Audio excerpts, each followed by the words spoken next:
Šiandien mes su jumis Vilniaus rajone, Galinės kaime, FK Transinvest stadione ir šiandien centrinės pirmosios lygos rungtynės. Kamuolys aikštės viduryje. Ir čia pavojinga situacija, smūgis ir Dominikas Balnanosis. Gelbsti kamuolį ir Kristoferis Ela. Kartu su Gustu Zabita. Zabita baudos aikštelėje, perdavimas, gera situacija, smūgis ir kamuolys šiek tiek iš krašto. Smūgis ir kamuolys vartuose. Gustas Zabita siunčia kamuolį į devyniukę ir bėga prie dzūkų tankų. Išties puikus įvartis, puikiai išpildyta standartinė situacija, o Gustas Zabita tampa, tą ir daro. Galime pažiūrėti, kiek skrieja kamuolys, smūgis ir 2-0.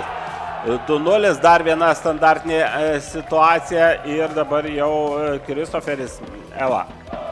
17 numeris siunčia kamuolį į Transinvest B komandos vartus ir vėl viskas prasidėjo nuo Gusto Zabito išmesto užribio. Kamuolys ten sėkmingai atšoko sirgaliai, perdavimas į baudos aikštelę, iškumščiuotas, kamuolys numuštas. Na, žiūrim, ar bus galimybė bėgti į kontrataką. Kol kas atrodo labai perspektyvu. Geras perdavimas Onuškevičius ir rezultatas tampa 1-2. Giedrius Onuškevičius. Na, visų žaidė kaip iš natų šioje atakoje Transinvest komanda. 2 Transinvest ataka.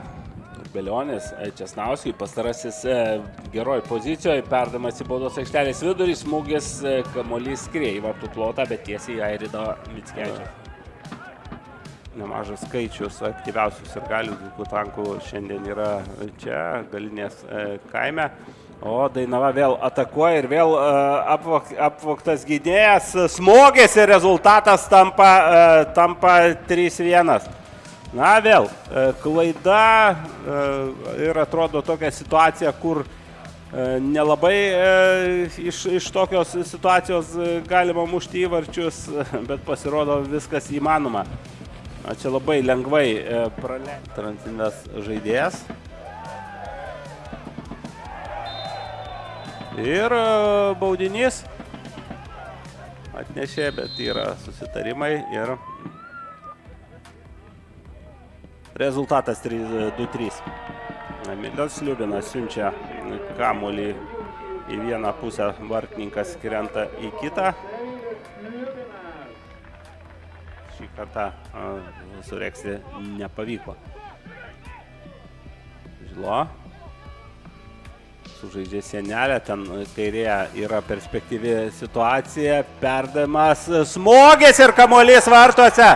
3-3. Štai taip, baigėsi Transinvest B ataka, gera ataka, ilga ataka ir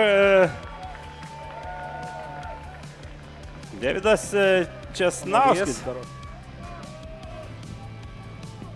Smūgis, Airidas Mickevičius atrėmė, Benediktas Žilo dabar smūgiavo, trauma ir viskas. Viskas, daugiau šiandien įvarčių čia nebus. Jų ir taip užtektinai buvo primušta.